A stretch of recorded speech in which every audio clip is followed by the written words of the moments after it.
The morning inspection bell clanged across the Canadian Pacific Telegraph Station at Cold Creek, its metallic shriek cutting through the pre-dawn silence like a blade through frozen air. Clara Whitmore straightened her shoulders beneath the heavy wool uniform, her fingers automatically smoothing the brass buttons, despite knowing that Superintendent Morrison would find fault regardless. Her left hand trembled slightly as she adjusted her collar, the familiar weakness that had plagued her since childhood now a daily reminder of her precarious position in this remote outpost. Morrison's boots struck the wooden platform with military precision, each step echoing through the sparse waiting room where 3 other operators stood at rigid attention. The superintendent's weathered face bore the permanent scowl of a man who had fought his way up from track-laying gangs to administrative power, and his gray eyes swept across his subordinates with the cold efficiency of a predator evaluating prey. Clara kept her gaze fixed on the horizon beyond the station windows, where the first pale light of dawn painted the endless Saskatchewan prairie in shades of silver and shadow. "Operator Whitmore." Morrison's voice cut through the morning air like a whip crack. "Step forward." Clara's weak hand clenched involuntarily as she moved toward the superintendent, her boots clicking against the worn planks. The other operators remained motionless, but she could feel their eyes tracking her movement, waiting for whatever public humiliation Morrison had prepared. In the 18 months since her arrival at Cold Creek, these morning inspections had become a ritual of power, a daily reminder that her position hung by the thinnest of threads. "Your transmission logs from yesterday." Morrison held up a leather-bound ledger, its pages fluttering in the bitter wind that swept through the gaps in the station walls. "Explain the irregularities in entries 43 through 47. Clara's mind raced through the previous day's work, searching for any deviation from protocol that might have drawn Morrison's attention. The telegraph had been unusually active, with messages flowing in from Winnipeg, Calgary, and the smaller stations that dotted the railway line like beads on a string. But nothing had seemed out of the ordinary, nothing that would warrant this public scrutiny. "Sir, I recorded all transmissions according to regulation. Each message was logged with timestamp, origin, destination, and operator codes." Her voice remained steady despite the growing knot of anxiety in her chest. Morrison opened the ledger and began reading in a voice loud enough for all present to hear. "Message 43, received at 1432 hours. Origin listed as unknown. Content: Tell my mother the snow was deep but we held the line. Signed, Private Thomas Kellerman." He looked up from the page, his gray eyes boring into Clara's face. "Care to explain how a dead man sent a telegraph message?" The words hit Clara like a physical blow. Thomas Kellerman had been killed at Vimy Ridge 2 years prior, his name inscribed on the memorial plaque that hung in the station's main office alongside dozens of other local boys who had not returned from the war. She had transcribed the message exactly as it had come through the wire, following the sacred protocol that demanded every word be recorded without interpretation or judgment. "I transcribed the message as received, sir. Protocol requires accurate recording regardless of content." Protocol. Morrison's laugh was devoid of humor. "Protocol does not include entertaining the fantasies of grief-stricken relatives or the pranks of bored operators down the line.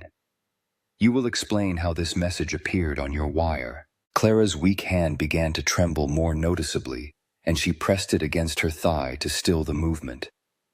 The truth was that she had no explanation. The message had appeared on her wire just like any other, the familiar rhythm of dots and dashes spelling out words that made no sense yet demanded to be recorded.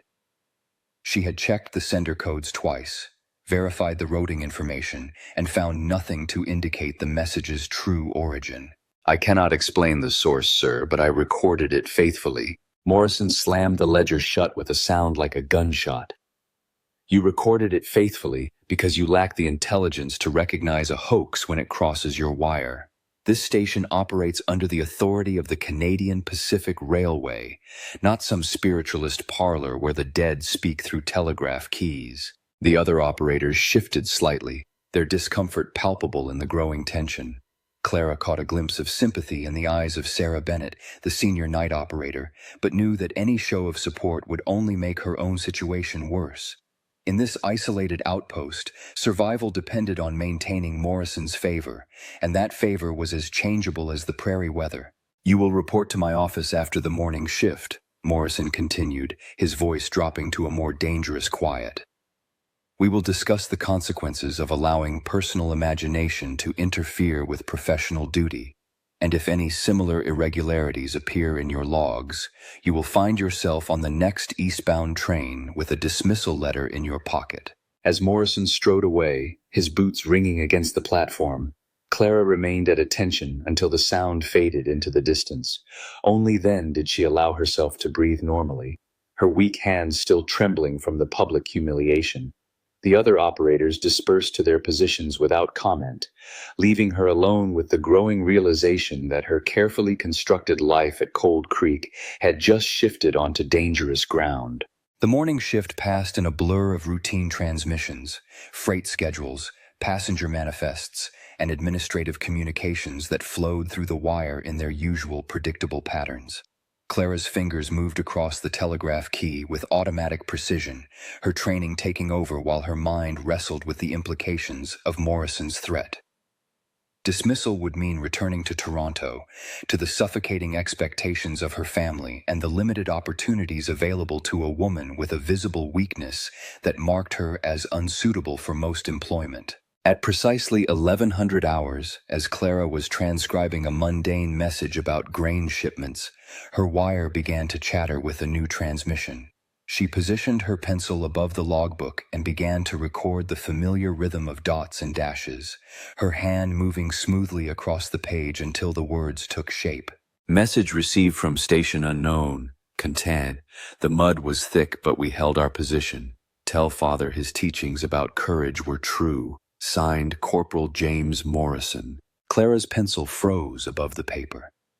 James Morrison had been the superintendent's only son, killed in the same offensive that had claimed Thomas Kellerman. The boy's photograph still occupied a place of honor on Morrison's desk, and his death had transformed the superintendent from a stern but fair administrator into the bitter tyrant who now ruled Cold Creek with an iron fist. The implications crashed over Clara like an avalanche. Recording this message would mean certain dismissal, possibly worse, but protocol demanded absolute fidelity to the wire, and her training had been drilled into her with such intensity that the thought of falsifying a log entry felt like a violation of everything she had been taught to believe sacred about her profession. Her weak hand began to shake more violently as she considered her options. She could claim the message was garbled, report equipment malfunction, or simply omit it from the log entirely. But each alternative felt like stepping onto a path that would lead inevitably to discovery and disgrace.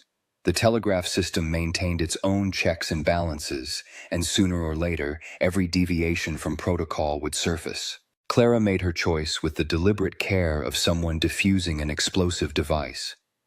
She completed the log entry exactly as the message had been received, then carefully tore out the page and folded it into a small square. If Morrison demanded to see the original logs, she would claim the page had been damaged by ink spillage and provide a clean transcription of all other messages. It was a desperate gambit, but it might buy her enough time to understand what was happening on her wire. The rest of the shift crawled by with agonizing slowness. Every incoming message made her heart race. Every sound from Morrison's office sent a jolt of anxiety through her chest. When the afternoon operator arrived to relieve her, Clara gathered her personal items with the careful precision of someone who might not be returning to this position tomorrow.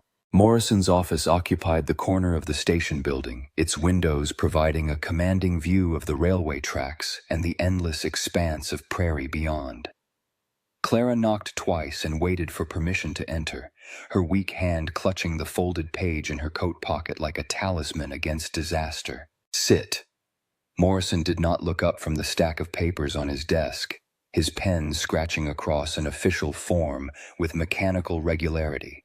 Clara settled into the hard wooden chair facing his desk, her back straight and her hands folded in her lap to hide their trembling.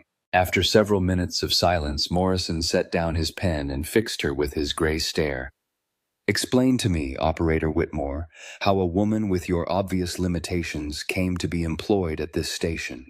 The question struck at Clara's deepest insecurities, the fears that had driven her from Toronto to this remote outpost where her weaknesses might be overlooked in exchange for competent service. "Sir, I was trained at the Dominion Telegraph Institute and graduated with commendation. My left-hand weakness does not affect my ability to operate equipment or maintain accurate records." Your records suggest otherwise. Morrison opened a different ledger, this one containing personnel files and evaluation reports. 47 irregular entries in the past 6 months. Messages with questionable origins, garbled transmissions that could not be verified, and now communications allegedly from dead soldiers. Clara felt the walls of the office closing in around her, the carefully constructed defense of her competence crumbling under Morrison's relentless assault. But beneath the fear, a spark of anger began to grow. She had served this station faithfully, working longer hours than any other operator and maintaining equipment that lesser technicians would have declared beyond repair. "Sir, every entry in my logs represents an accurate transcription of received transmissions. If the content appears irregular, that is not a reflection of my competence, but of conditions beyond my control." Morrison's eyes narrowed.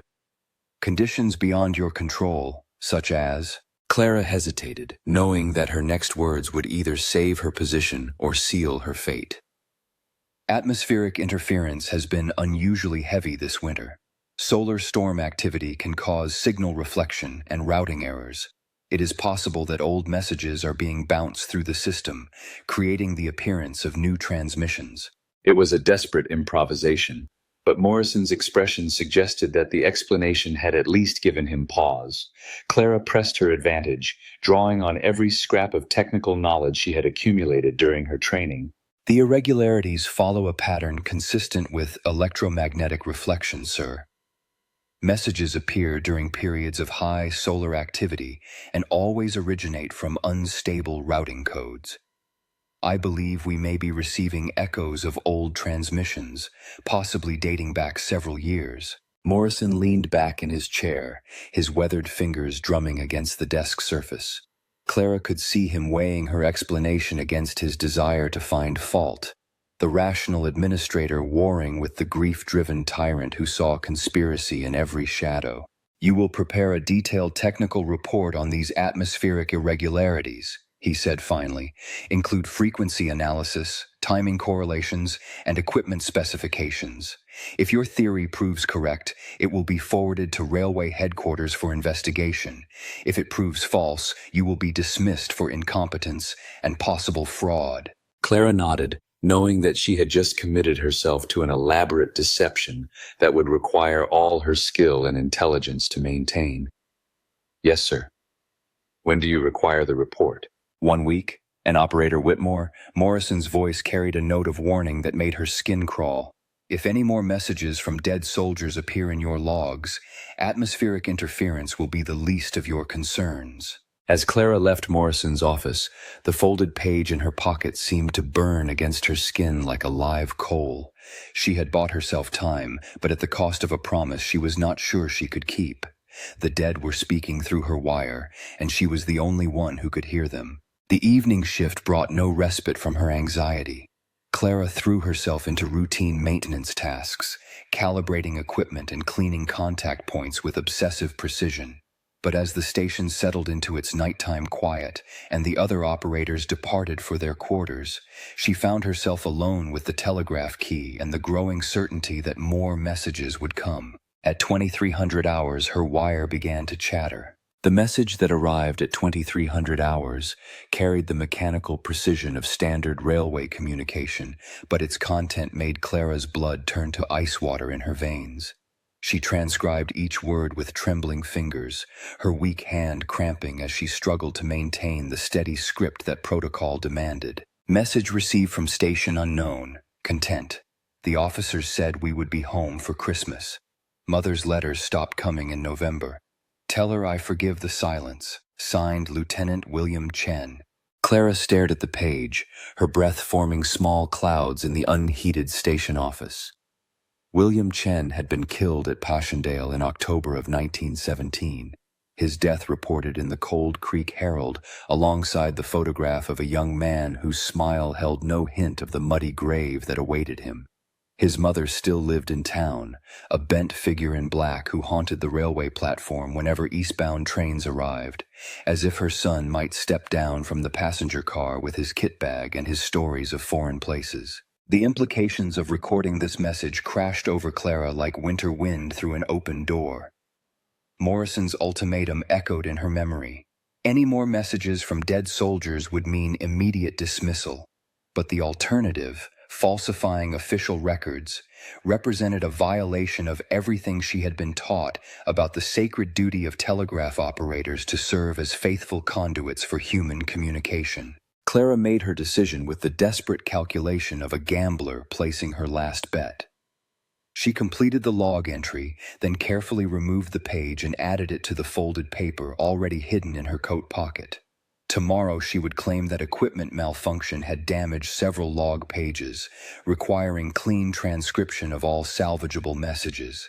It was a thin deception, but it might hold long enough for her to understand what forces were manipulating her wire. The rest of her shift passed in nervous tension, every sound from the darkened platform making her heart race with the fear that Morrison had returned for a surprise inspection. But the station remained quiet except for the occasional freight train that thundered past without stopping, its whistle echoing across the prairie like the cry of some enormous beast fleeing through the darkness. At 0600 hours, Sarah Bennett arrived for the morning shift, her weathered face bearing the permanent exhaustion of someone who had spent too many years listening to voices from distant places. Sarah had been operating telegraph equipment since before Clara was born, her fingers moving across the keys with the unconscious grace of a pianist performing a familiar sonata. "Rough night?" Sarah asked, noting the tension in Clara's posture. "Equipment troubles. Some interference on the main line." Clara gathered her materials with careful precision, avoiding Sarah's knowing gaze. The older woman had survived 3 superintendents and countless administrative purges, and her instincts for detecting deception had been honed by decades of navigating bureaucratic dangers. "Interference can be tricky this time of year," Sarah agreed, her tone suggesting that she understood more than her words revealed. "Solar activity, atmospheric pressure changes. Sometimes these old signals bounce around the system like echoes in an empty room." Clara felt a surge of hope at the older woman's words. If Sarah could corroborate her theory about electromagnetic interference, it might provide the scientific foundation her deception required. "Have you experienced similar problems?" "More than I care to remember. Back in '98, we had signals coming through that claimed to be from stations that had been abandoned for years. Turned out to be a combination of solar storm activity and equipment malfunction at the main relay station in Winnipeg." Sarah's eyes met Clara's with a steady gaze that conveyed both warning and support. Of course, that was before Morrison's time. He might not be familiar with such technical irregularities. The morning inspection proceeded without incident. Morrison's attention focused on new regulations from railway headquarters regarding emergency communication protocols. Clara stood at attention with the other operators, her hidden pages burning like guilty secrets against her ribs, while the superintendent read from official memoranda that established increasingly strict penalties for deviation from established procedures. "Effective immediately," Morrison announced. "All irregular transmissions must be reported within 2 hours of receipt.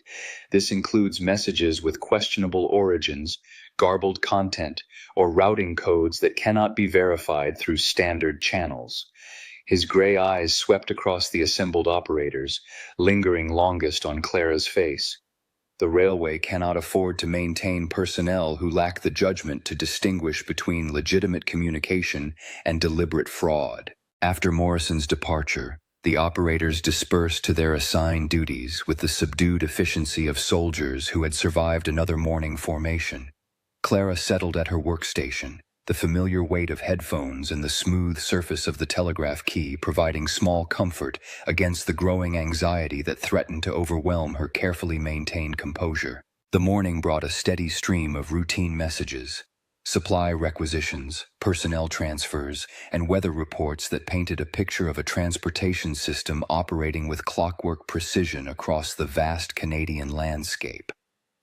Clara transcribed each transmission with mechanical accuracy, her training allowing her to maintain professional standards while her mind wrestled with the impossible problem of the messages from dead soldiers. At 1130 hours, her concentration was shattered by the arrival of Mrs. Chen. The elderly Chinese woman entered the station office with the hesitant steps of someone unaccustomed to dealing with official institutions. Her black mourning dress, worn continuously since her son's death, had faded to a deep gray that seemed to absorb light from the winter morning. She approached Clara's desk with downcast eyes, clutching a small leather purse with hands that trembled from age or emotion. "Excuse me, miss. I need to send message to Toronto, to William's commanding officer." Clara felt her throat constrict as she looked into the woman's face, seeing there the patient suffering of someone who had never quite accepted that her child would not return from war. Mrs. Chen's monthly messages to military authorities, inquiring about additional details of her son's service, had become a familiar ritual that usually required assistance with the complex forms and procedures. "Of course, Mrs. Chen. Please have a seat and I'll prepare the necessary paperwork." As Clara gathered the telegraph forms, her guilty conscience transformed Mrs. Chen's presence from routine customer service into a moral trial that threatened to expose her deception. The message hidden in her pocket seemed to pulse with its own malevolent energy, a communication from the woman's dead son that could provide the comfort she desperately sought, or shatter her carefully maintained hopes with news too painful to bear. Mrs. Chen dictated her message with the formal precision of someone who had learned English as a second language and never quite trusted her ability to navigate its complexities. To Colonel Henderson, 1st Canadian Division. Request information regarding personal effects of Lieutenant William Chen, service number 4729. Family requires closure for spiritual purposes. Clara transcribed the words onto the official form, her professional demeanor masking the internal turmoil that made her hands shake with suppressed emotion. She had the power to give this grieving mother a message from her son, but exercising that power would mean revealing her deception to Morrison and facing the consequences that would surely follow. "Will there be a reply, miss?" Mrs. Chen asked as Clara calculated the transmission charges. "Military communications often take several days to process," Clara replied, the standard explanation feeling like ash in her mouth. "We'll notify you as soon as any response arrives." After Mrs. Chen's departure, Clara stared at the telegraph key with growing resentment toward the impossible position in which she found herself trapped. The dead were speaking through her wire, carrying messages of love and forgiveness that could ease the suffering of the living, but the living world's rigid protocols demanded that such communications be suppressed in the name of administrative efficiency. The afternoon shift brought another test of her resolve when Thomas Kellerman's father arrived at the station. The old farmer's weathered face bore the permanent lines of someone who had spent decades wresting sustenance from unforgiving soil, and his presence filled the small office with the earthy smell of livestock and honest labor. "Need to send word to my brother in Saskatoon," he announced in the blunt manner of someone unaccustomed to urban courtesies. "Wife's been poorly since Thomas passed. Doctor says she needs to be near family for a while." Clara nodded and prepared another set of forms, her conscience now burning with the knowledge that she possessed a message from his son that might provide the comfort his wife desperately needed. But revealing that message would mean destroying her own carefully constructed life at Cold Creek, trading temporary solace for lasting disgrace. As evening approached and the other operators prepared to depart for their quarters, Clara found herself alone with the weight of accumulated secrets that threatened to crush her beneath their moral burden. She had positioned herself as the guardian of communications from the dead, but the responsibility was proving more complex and painful than she had imagined. At 2200 hours, as Clara was preparing to close the station for the night, her wire began to chatter with another transmission. She positioned her pencil above a fresh log page, her trained reflexes taking over even as her rational mind recoiled from what was about to unfold. Message received from station unknown. Content: The chaplain said God watches over us all, but I think God was looking the other way when the shells fell. Tell my sister that heaven is not what we expected. Signed Private Michael O'Brien. Clara recognized the name immediately. Michael O'Brien had been Sarah Bennett's nephew, killed at Vimy Ridge alongside Thomas Kellerman and dozens of other local boys whose deaths had transformed Cold Creek from a thriving railway town into a community haunted by loss. Sarah had never spoken of her nephew's death, but Clara had noticed the small photograph that occupied a corner of the older woman's workstation, a young man in uniform whose smile seemed to mock the sorrow that surrounded his memory. This message represented a new level of moral complexity that made Clara's previous dilemmas seem simple by comparison. Sarah had shown her kindness and support, providing both technical cover for her deception and emotional comfort during Morrison's public humiliation. Keeping this message secret felt like a betrayal of that friendship, but revealing it would mean exposing her entire deception and facing the consequences that Morrison had promised. Clara made her choice with the grim determination of someone crossing a bridge that was burning behind her. She recorded the message in her official log, then immediately tore out the page and added it to her growing collection of hidden communications. Tomorrow she would claim that a coffee spill had damaged several entries, requiring clean transcription of all salvageable material. But as she prepared to leave the station, Clara realized that her deception had evolved beyond simple record falsification into something approaching active fraud. She was no longer just hiding irregular messages, but actively manipulating official documentation to maintain her position. The moral ground beneath her feet was shifting like quicksand, and each new lie required additional deceptions to support its weight. The walk to her quarters through the frigid prairie night provided no relief from the anxiety that had become her constant companion. The boarding house where railway employees lived stood like a lonely island of light in the vast darkness, its windows glowing with the warm yellow illumination of kerosene lamps. But even the promise of warmth and solitude could not quiet the voices of the dead that echoed in Clara's memory, their words carrying messages of love and loss that the living world seemed determined to suppress. In her small room on the second floor, Clara spread the hidden pages across her narrow bed and read each message again by lamplight. The words seemed to pulse with their own mysterious energy, communications from beyond the grave that demanded attention but defied explanation. Tomorrow she would face Morrison's scrutiny with a fabricated technical report that might preserve her position for another day, but she knew that the forces manipulating her telegraph wire would not remain silent forever. As she prepared for bed, Clara caught sight of her reflection in the small mirror above her washstand.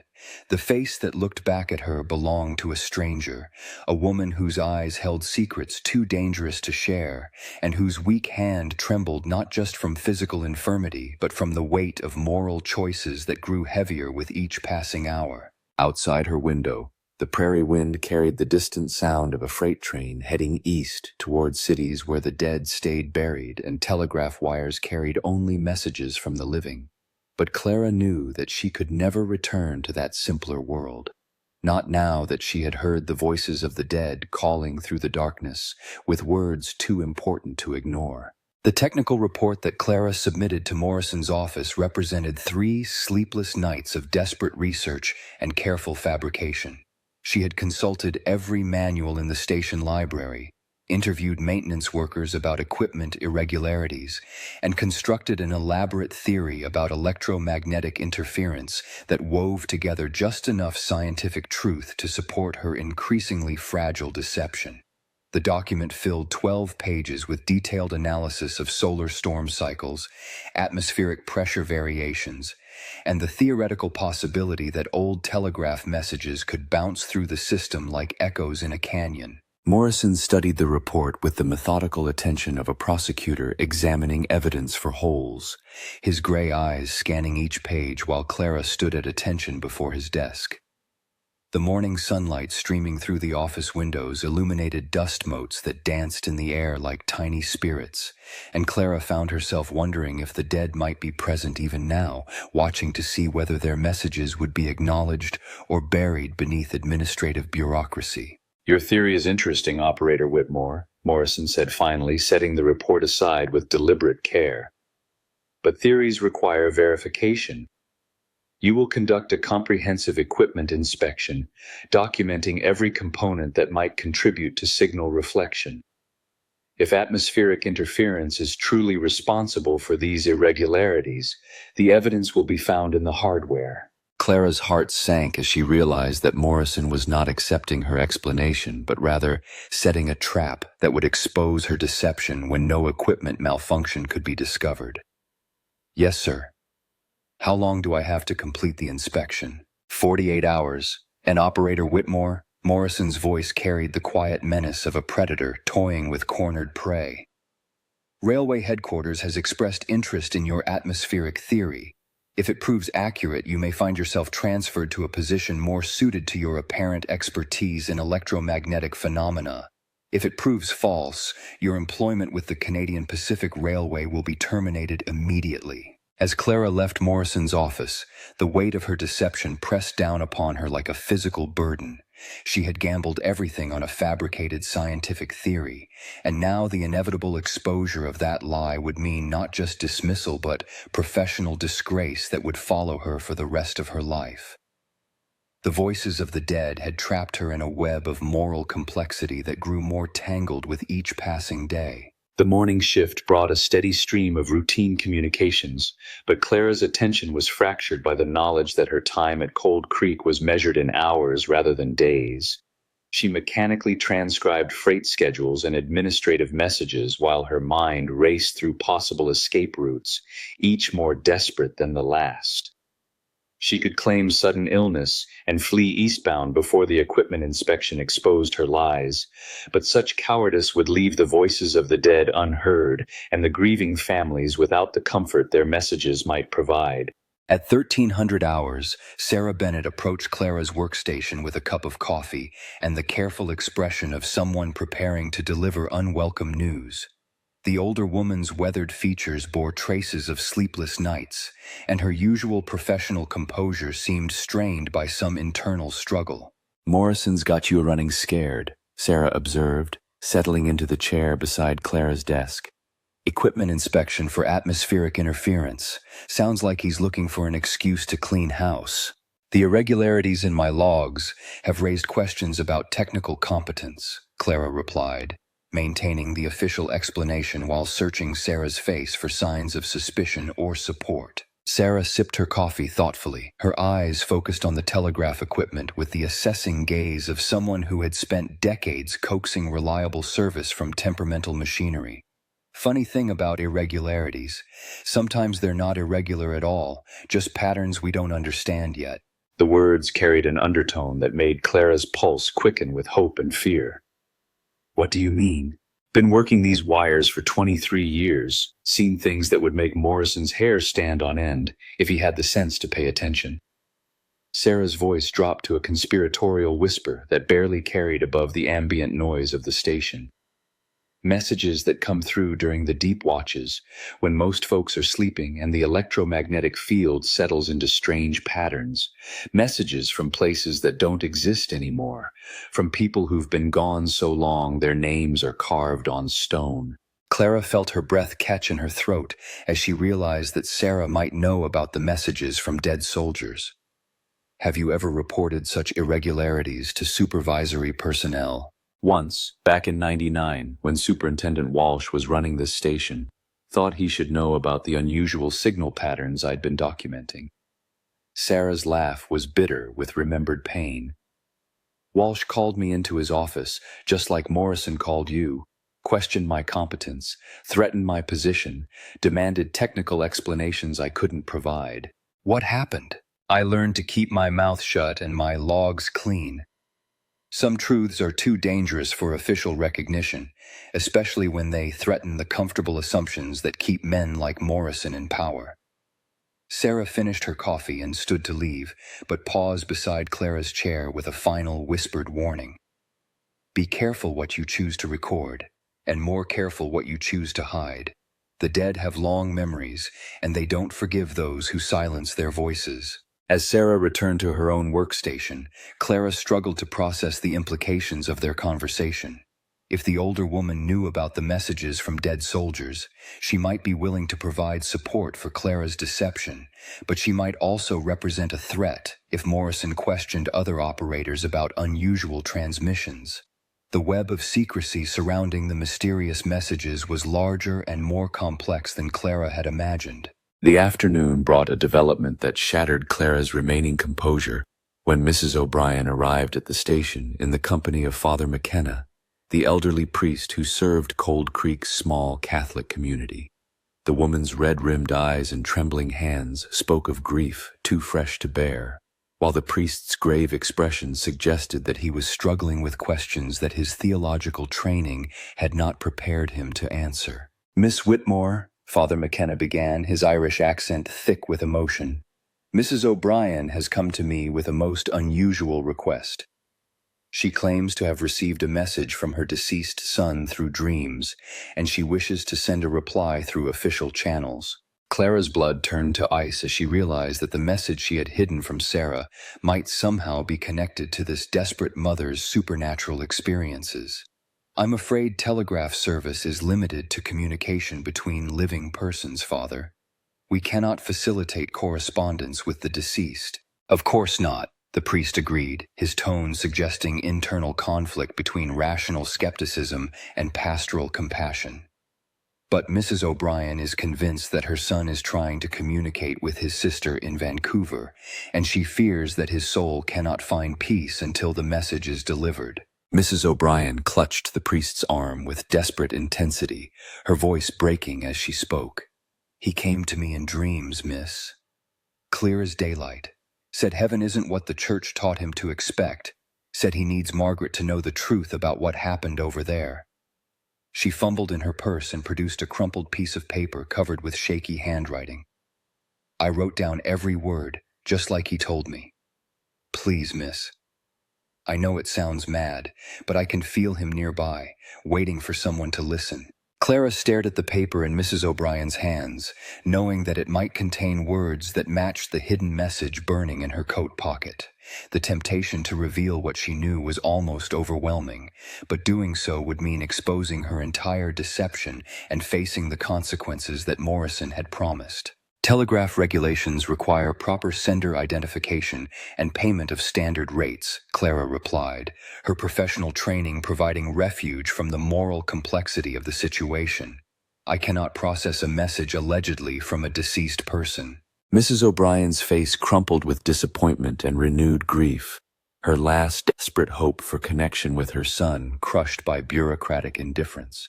Father McKenna guided her toward the door with gentle firmness, his own expression reflecting the frustration of someone who had spent decades trying to reconcile human suffering with divine purpose. "I understand the regulations, Miss Whitmore," the priest said over his shoulder as they departed, "but sometimes the rules we follow serve neither truth nor compassion. I pray that you never find yourself in a position where duty conflicts with mercy." As the door closed behind them, Clara buried her face in her hands and fought back tears of guilt and frustration. She possessed the very message that Mrs. O'Brien desperately sought, the words of comfort and explanation that might ease the woman's suffering. But revealing them would mean destroying her own carefully constructed life at Cold Creek.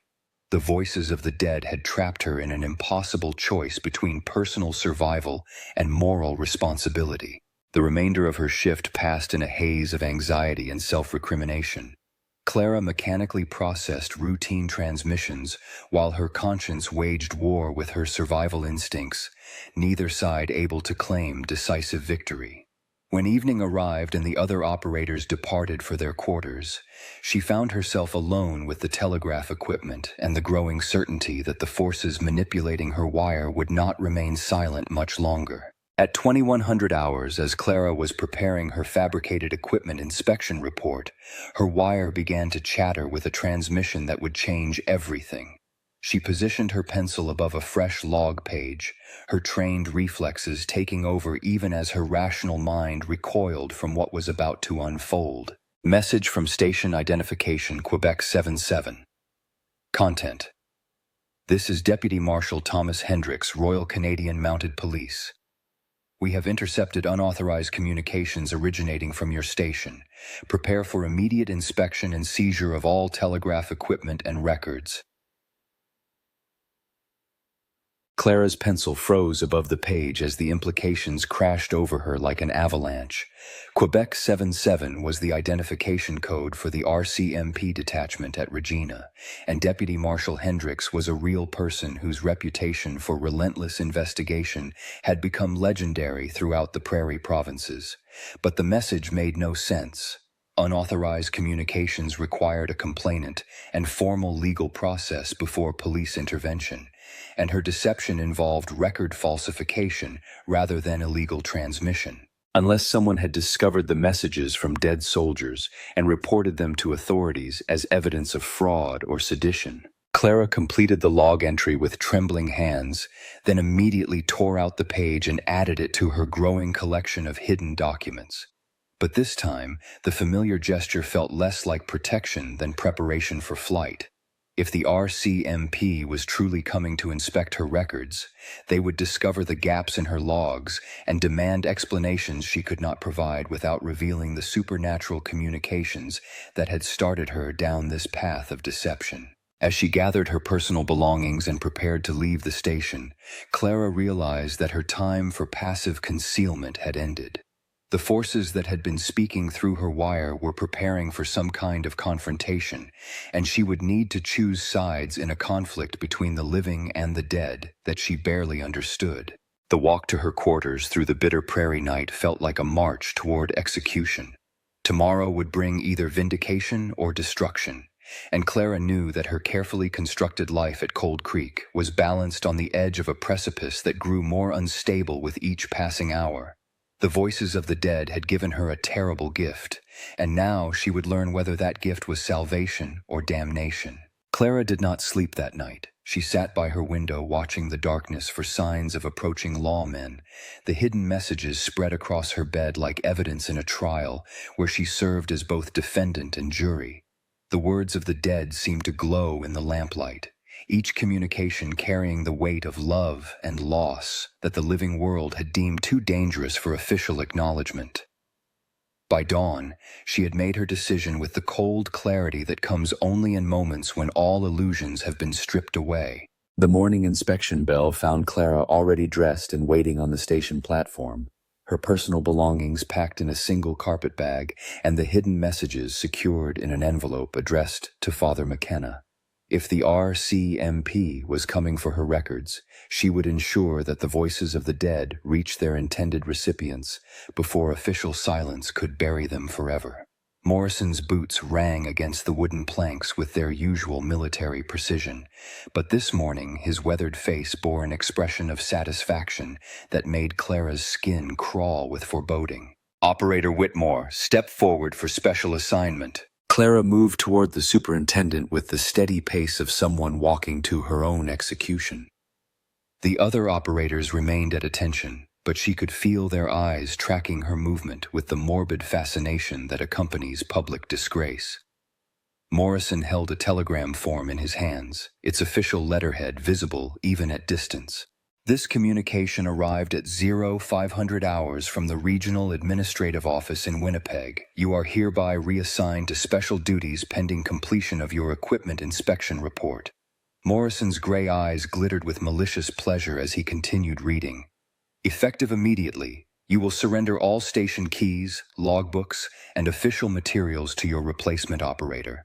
You will continue to receive basic accommodation pending final disposition of your employment status. The words hit Clara like physical blows, each phrase stripping away another layer of the life she had built at Cold Creek. Reassignment to special duties was administrative code for suspension without pay, a bureaucratic limbo that preceded formal dismissal.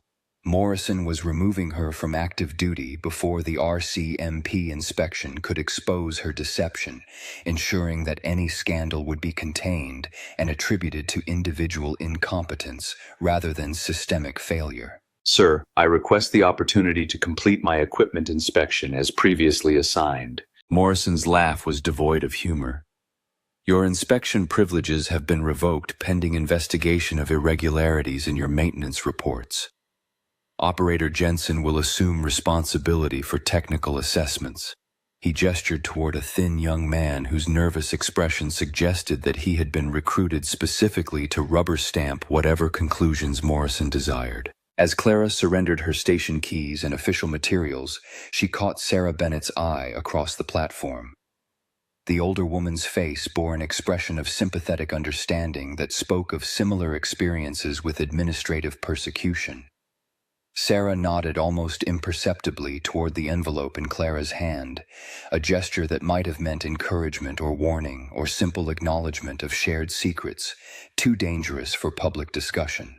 Clara spent the morning in her quarters, listening to the familiar sounds of station operations through her window while preparing for whatever confrontation awaited her.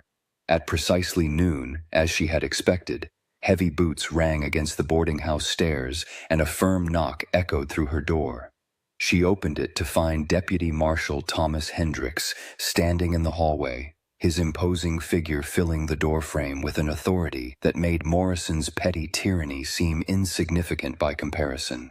Hendricks was younger than Clara had expected, perhaps 30 years old, with the weathered features of someone who had spent years tracking criminals across the vast Canadian wilderness. His uniform bore the red serge and brass buttons that commanded respect throughout the frontier territories, and his steady brown eyes held the patient intelligence of a man who had learned to read human nature through its deceptions and self-betrayals. Miss Whitmore, I am Deputy Marshal Hendricks of the Royal Canadian Mounted Police. I need to speak with you regarding certain irregularities in telegraph communications originating from this station. Clara stepped aside to admit him, her heart racing with the knowledge that the moment of reckoning had finally arrived.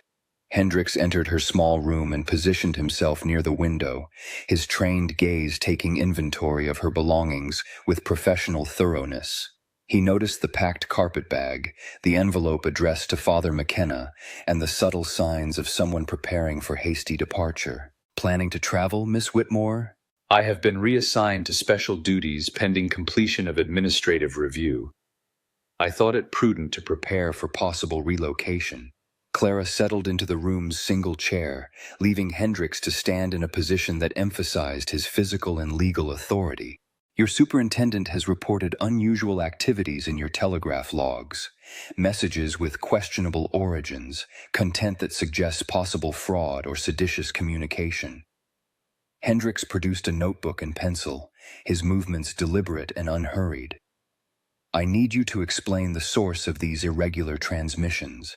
Clara realized that Morrison had contacted the RCMP not in response to the warning message she had received, but as part of a deliberate campaign to destroy her career before she could expose whatever larger conspiracy surrounded the messages from dead soldiers. The superintendent was using law enforcement as a weapon against her, transforming her moral struggle into a criminal investigation that would discredit her permanently. Deputy Marshal, the irregularities in my logs represent accurate transcription of received communications. If the content appears unusual, that is not evidence of fraud, but of atmospheric conditions beyond my control. Hendricks made notes in his book, his expression giving no hint of whether he found her explanation credible or ridiculous. Atmospheric conditions that cause dead soldiers to send messages to their families. That's a remarkable meteorological phenomenon, Miss Whitmore. The words carried enough sarcasm to make Clara's cheeks burn with embarrassment, but beneath the official skepticism, she detected something else. A watchful intelligence that suggested Hendricks might be more interested in truth than convenient conclusions. She made her own gamble with the desperate calculation of someone who had nothing left to lose.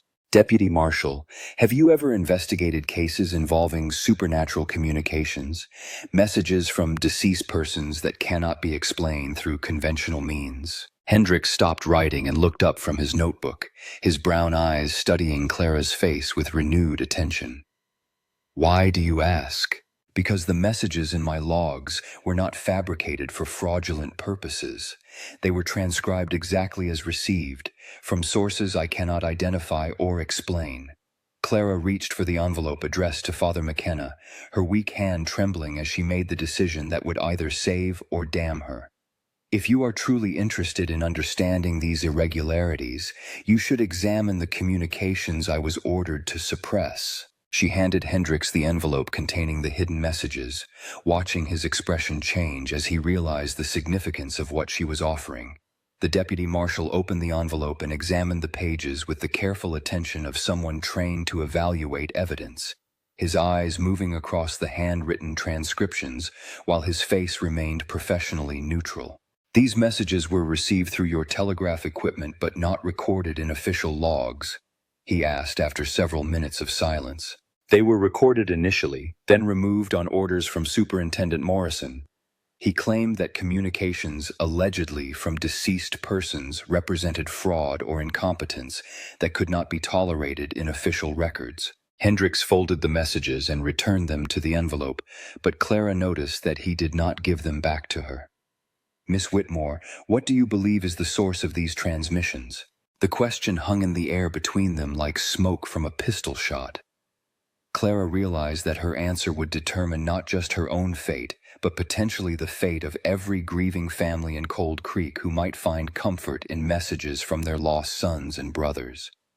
She chose her words with the precision of someone diffusing an explosive device. I believe that human consciousness may persist after physical death in ways that our current understanding cannot explain.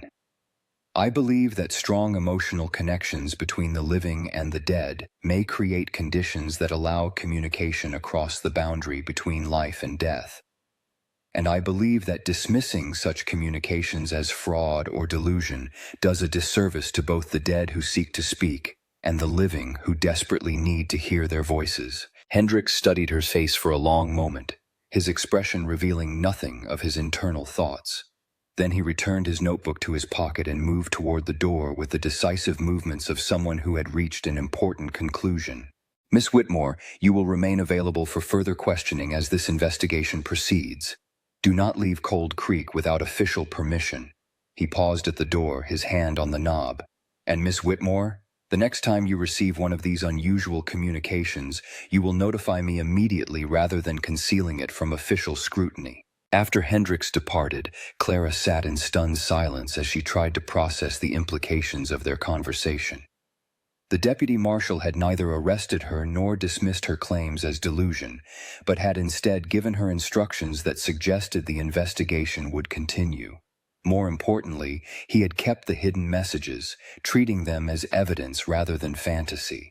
The afternoon brought the visit from Sarah Bennett, who arrived at Clara's door with a pot of tea and the cautious expression of someone venturing into dangerous territory.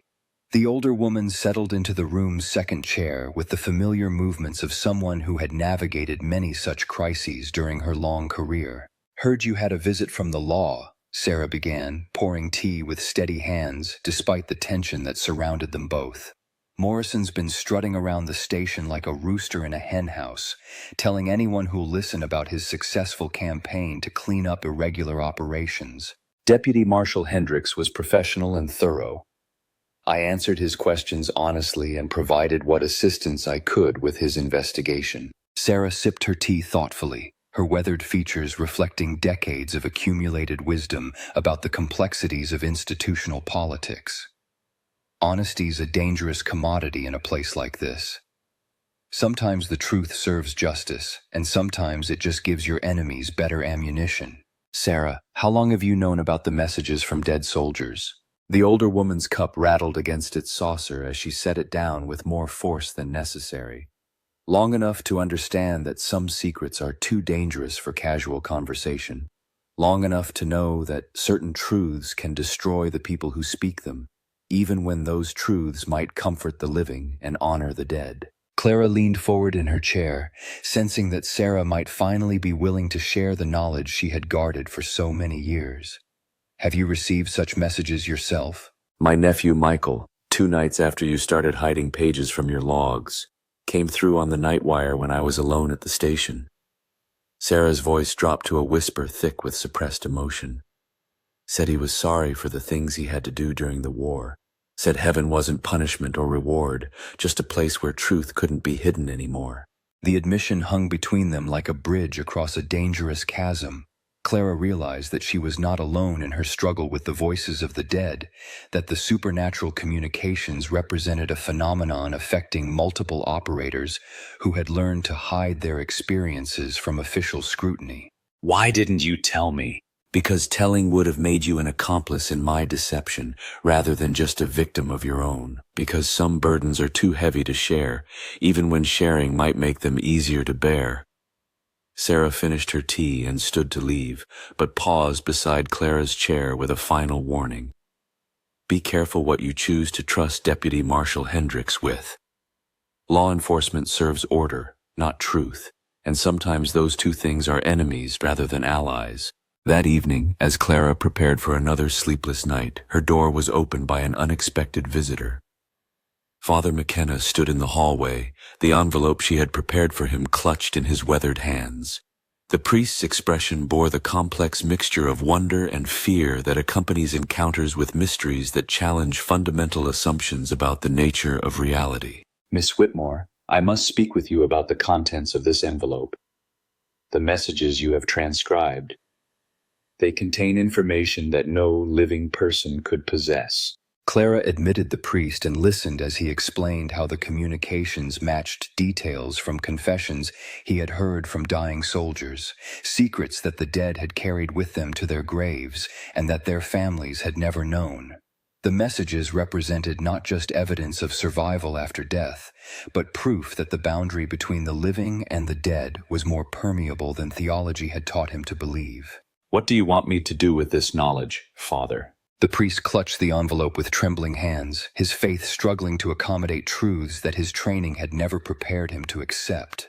I want you to help me understand what God intends us to learn from these communications, and I want you to help me decide whether the comfort they might bring to grieving families is worth the chaos they would certainly create in a world that is not ready to accept such revelations. As Father McKenna departed into the prairie darkness, Clara realized that the forces she had unleashed by recording the voices of the dead were spreading beyond her ability to control or contain them.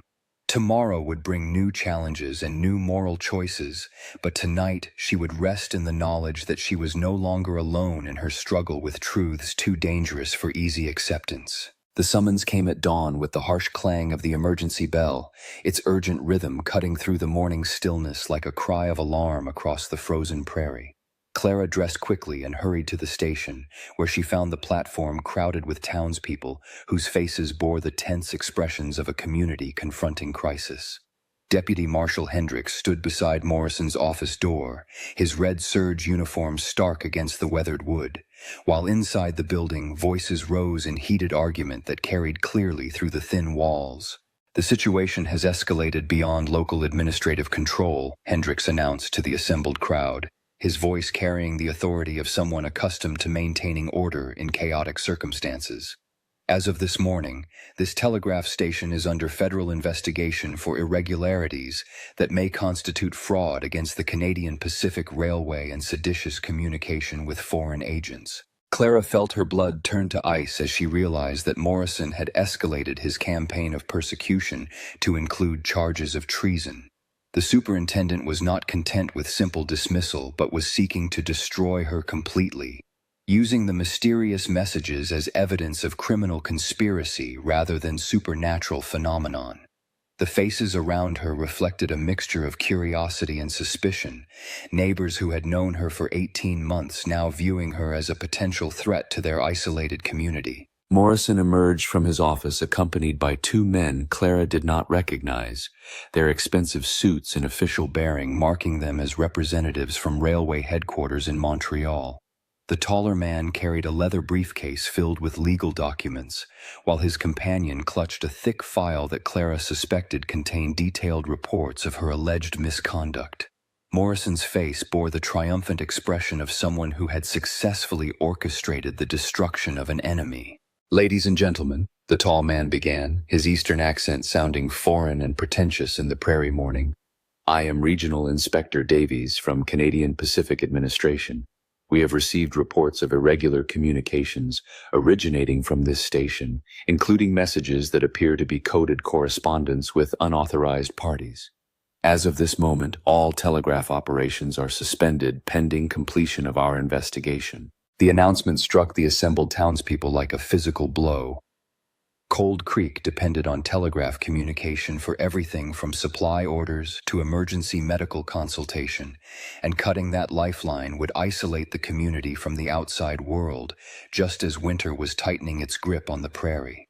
Clara watched the faces around her transform from curiosity to anger as people began to understand the implications of official intervention. Inspector Davies, Father McKenna, stepped forward from the crowd, his clerical collar providing moral authority that balanced the legal power of the railway officials. This community has relied on Miss Whitmore's professional service for over a year. Whatever irregularities you believe you have discovered, surely they do not justify punishing an entire town for the alleged misconduct of one individual. Davies consulted his file with the bureaucratic precision of someone who had learned to hide behind procedure when confronted with human complexity.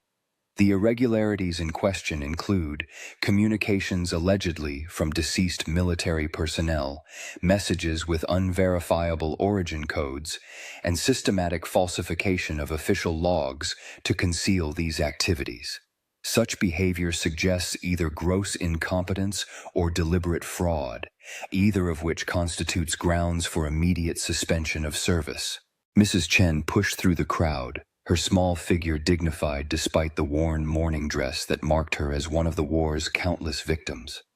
"Mr. Inspector," she began, her accented English carrying the weight of accumulated grief, "if messages come from my son William, why you call this fraud? Why you punish town for mother's hope to hear from dead boy?" The question hung in the morning air like smoke from a distant fire, its simple logic exposing the cruel absurdity of treating supernatural communication as criminal conspiracy. Davies shifted uncomfortably, his bureaucratic training inadequate for addressing the raw emotion that Mrs. Chen's words had unleashed. Clara realized that this moment represented her last opportunity to speak for the dead, to give voice to truths that official silence sought to bury. "Inspector Davies," Clara stepped forward, her weak hand trembling but her voice steady with the conviction of someone who had finally chosen her side in the conflict between the living and the dead. "The messages you describe as irregular were transcribed exactly as received through authorized telegraph equipment. If their content appears unusual, that is not evidence of fraud, but of phenomena beyond our current understanding." "Miss Whitmore," Morrison's voice cut through her explanation like a blade through paper, "you are not authorized to speak during this official investigation. Return to your quarters immediately." No, the word escaped Clara's lips before her rational mind could stop it, carrying with it the weight of 18 months of suppressed anger and moral compromise. "I will not return to my quarters while you destroy the reputation of this community to cover up your own failure to understand forces beyond your limited comprehension." The crowd stirred with the electric tension that precedes violent confrontation, townspeople sensing that they were witnessing a moment when ordinary rules no longer applied. Hendricks moved closer to Clara, his hand resting casually on his service revolver, while Morrison's face darkened with rage at this public challenge to his authority. "Miss Whitmore," Inspector Davies consulted his legal documents with increasing desperation, "you are hereby placed under formal arrest for fraud against the Canadian Pacific Railway, falsification of official documents, and seditious communication with unauthorized parties. Deputy Marshal Hendricks will escort you to Regina for prosecution under federal statutes." But Hendricks did not move to arrest her. Instead, the deputy marshal studied Clara's face with the calculating attention of someone weighing evidence that did not fit established patterns. "Inspector Davies, before we proceed with arrest procedures, I believe Miss Whitmore should be given the opportunity to demonstrate the equipment, irregularities she claims are responsible for these unusual transmissions." Clara felt a surge of desperate hope as she realized that Hendricks was providing her with one final chance to prove her claims. If she could somehow cause the voices of the dead to speak publicly, In front of witnesses who could not dismiss their testimony as individual delusion, she might yet transform official persecution into recognition of truths that the living world desperately needed to acknowledge. "The equipment is under administrative seal," Morrison protested, his voice rising with the panic of someone who sensed his carefully orchestrated plan beginning to unravel. "No unauthorized personnel will be permitted access to sensitive machinery. I am federal law enforcement investigating potential criminal activity," Hendricks replied with quiet authority that made Morrison's local tyranny seem insignificant by comparison. "I will determine what access is necessary for proper investigation. Miss Whitmore, you will demonstrate these atmospheric irregularities using standard telegraph equipment under official supervision." The crowd followed them into the station office, cramming into the small space with the eager anticipation of people who sensed they were about to witness something unprecedented. Clara approached her former workstation with trembling hands, the familiar telegraph key cold beneath her fingers as she prepared to stake everything on forces she could not control or predict. If the dead remained silent, she would face prison as a fraud and charlatan. If they spoke, she might change the world's understanding of life and death forever. She began with standard test patterns, transmitting the routine signals that verified equipment function and line connectivity. The telegraph responded normally, its mechanical rhythms providing no hint of supernatural influence. Inspector Davies consulted his pocket watch with the impatient manner of someone eager to conclude an unpleasant duty, while Morrison's face bore the satisfied expression of a predator closing in for the kill. At precisely 1100 hours, as Clara was preparing to admit defeat, her telegraph key began to move beneath her fingers with a life of its own. The crowd pressed closer as the familiar dots and dashes spelled out words that made the morning air thick with supernatural presence. "Message from unknown origin. Content. Tell the inspector that his brother Robert sends greetings from Vimy Ridge. The mud was thick, but we held the line for Canada and for the future you are trying to build. Do not let fear of mystery destroy the comfort that truth might bring to those who mourn. Signed, Captain Robert Davies, Princess Patricia's Canadian Light Infantry." Inspector Davies staggered backward as if struck by a physical blow, his bureaucratic composure shattering like glass against the impossibility of what he had just witnessed. The crowd murmured with the electric tension of people confronting forces that challenged every assumption they had made about the nature of reality.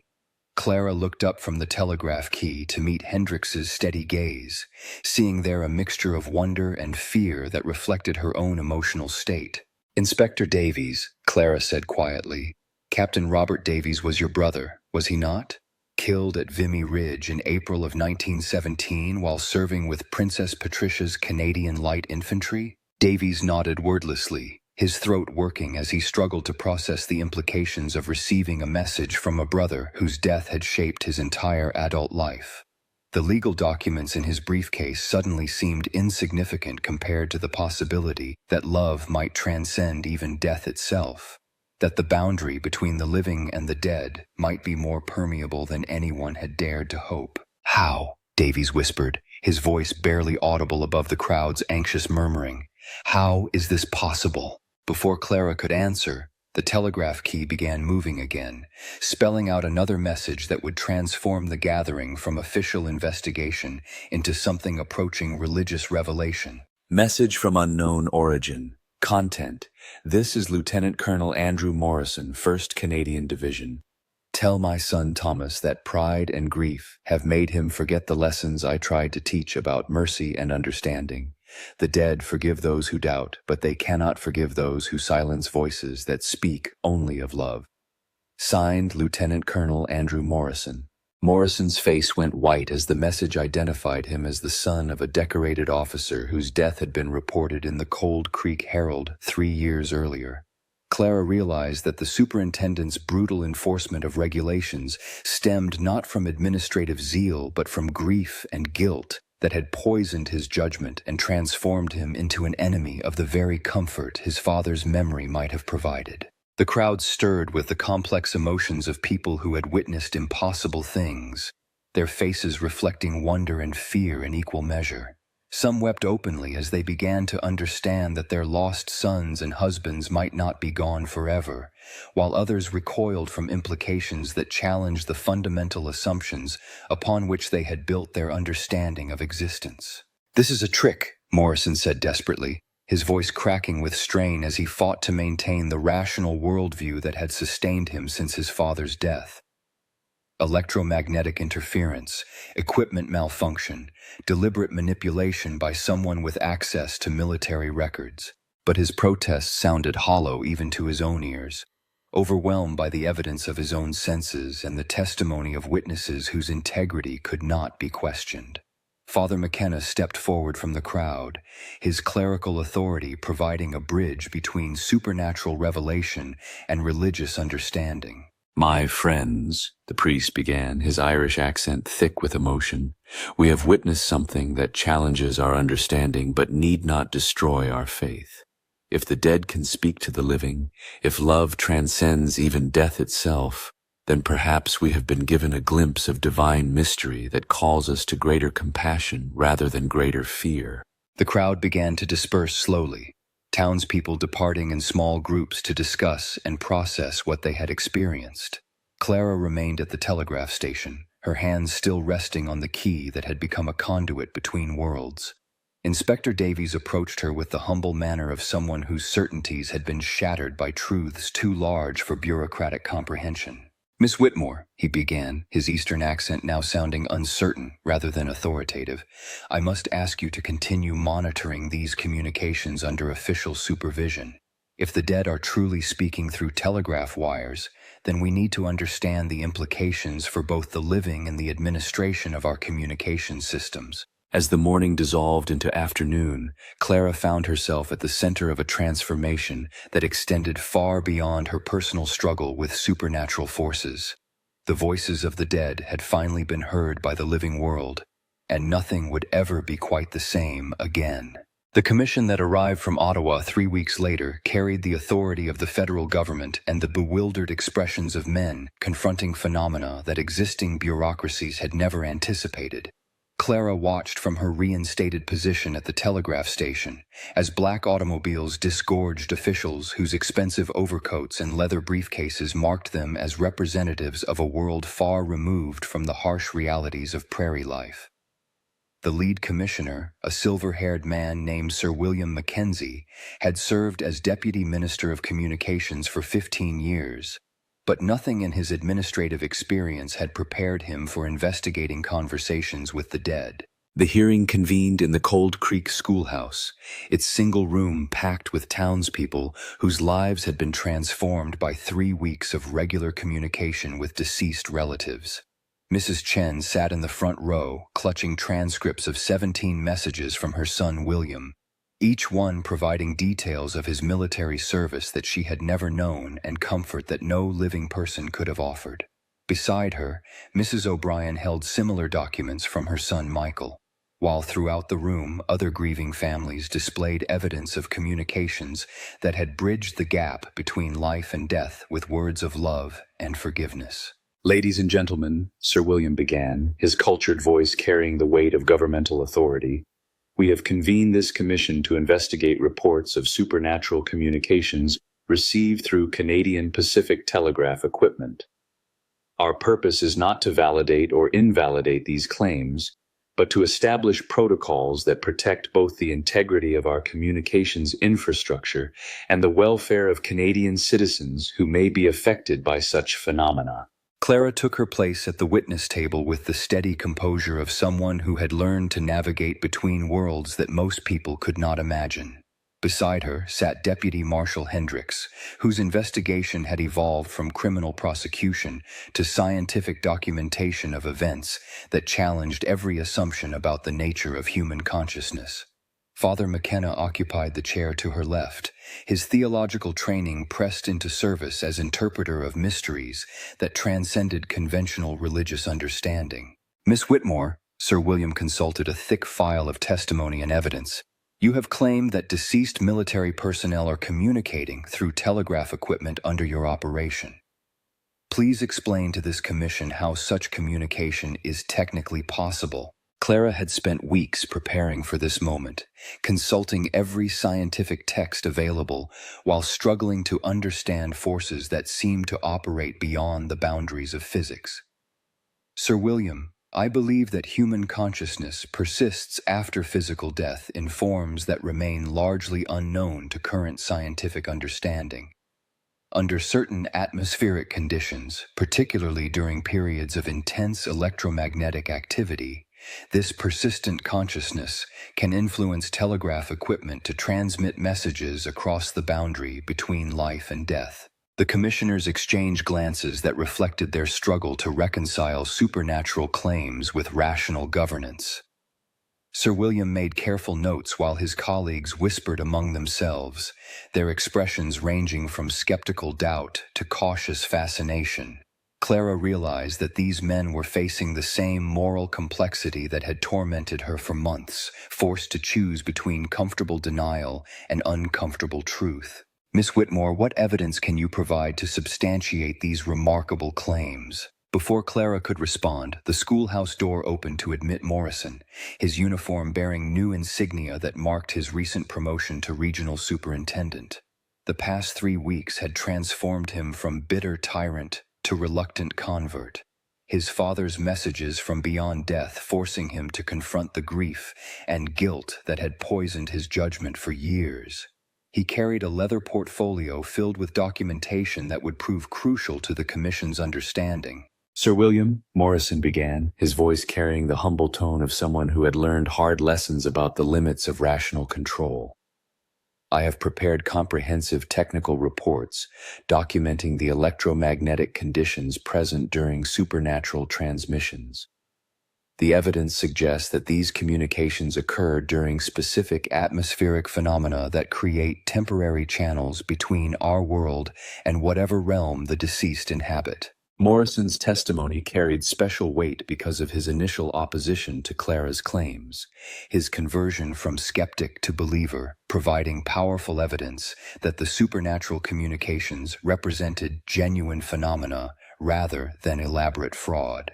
The commissioners listened with growing attention as he detailed his observations of equipment behavior during supernatural transmissions, noting electromagnetic signatures that differed significantly from normal telegraph operations. Furthermore, Morrison continued, we have established communication protocols that allow controlled interaction with deceased personnel. Families can submit questions through official channels, and responses are transmitted during designated time periods under strict supervision. This system provides comfort to the grieving while maintaining administrative oversight of supernatural communications. Sir William leaned forward with the intense focus of someone recognizing the implications of revolutionary change. Mr. Morrison, are you suggesting that the Canadian government should officially recognize the possibility of communication with deceased persons? Sir William, I am suggesting that we have a moral obligation to acknowledge truths that provide comfort to Canadian families who have sacrificed their sons and husbands in service to this nation. Whether we understand these communications or not, they represent a resource that can ease the suffering of those who have borne the greatest costs of our recent conflicts. The afternoon session brought testimony from families who had received messages from deceased relatives, their words carrying the weight of transformed grief and renewed hope. Mrs. Chen described how communications from her son had provided closure regarding questions that had tormented her for years, while Mrs. O'Brien spoke of finding peace through messages that revealed her son's final thoughts and continued love. Father McKenna testified about the theological implications of supernatural communication, arguing that divine mystery often manifested through phenomena that challenged human understanding without undermining faith. As evening approached and the commission prepared to deliberate, Clara found herself standing on the schoolhouse steps watching the sun set over the endless prairie. The landscape that had once seemed harsh and unforgiving now appeared transformed by the knowledge that love could transcend even death itself, that the bonds between human souls might prove stronger than the forces that sought to separate them. Deputy Marshal Hendricks joined her on the steps, his weathered features reflecting the complex emotions of someone who had witnessed the impossible and lived to document its implications. Miss Whitmore, do you believe the Commission will authorize continued supernatural communications? Clara considered the question carefully, knowing that her answer would reflect not just her own hopes, but her assessment of human nature when confronted with truths too large for easy comprehension. I believe they will authorize limited protocols that acknowledge the reality of such communications while maintaining governmental control over their implementation. They cannot deny what they have witnessed, but they also cannot allow unlimited access to forces they do not understand. Her prediction proved accurate. The Commission's final report, issued 6 months later, established the Department of Supernatural Communications as a specialized branch of the Federal Telegraph Service. Clara found herself appointed as senior operator for afterlife correspondence, a position that required her to train new personnel in techniques for facilitating communication between the living and the dead. The work demanded not just technical skill but emotional strength, sufficient to bear witness to the deepest griefs and greatest hopes of families seeking connection with their lost loved ones. The protocols that emerged from the Commission's deliberations reflected a careful balance between scientific skepticism and human compassion. Supernatural communications were limited to designated time periods and specific equipment, with all messages subject to official transcription and verification. Families could request communication with deceased relatives through proper administrative channels, but responses could not be guaranteed, and all sessions required supervision by trained personnel. Morrison's promotion to regional superintendent proved that institutional change could accommodate even the most reluctant converts to supernatural reality. His administration of the new protocols reflected hard-won wisdom about the balance between skeptical oversight and respectful acknowledgement of forces beyond human understanding. The bitter tyrant had been transformed into a careful guardian of mysteries that demanded both protection and recognition. The boarding house where Clara continued to live became an informal center for families seeking guidance about supernatural communications. Her reputation as the first person to establish regular contact with the dead attracted visitors from across the prairie provinces, people whose grief had driven them to seek connection with deceased loved ones.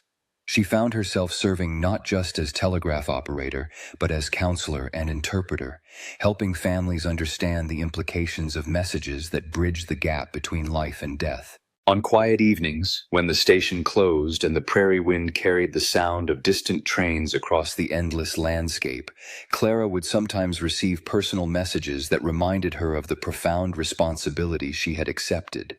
Her own father, who had died when she was 12, occasionally sent communications that provided guidance about her unusual career and reassurance that her choices had been recognized and approved by those who watched from beyond the veil. The weak hand that had once marked her as unsuitable for most employment had become the instrument through which the dead spoke to the living, its trembling now recognized as sensitivity to electromagnetic forces rather than simple physical infirmity.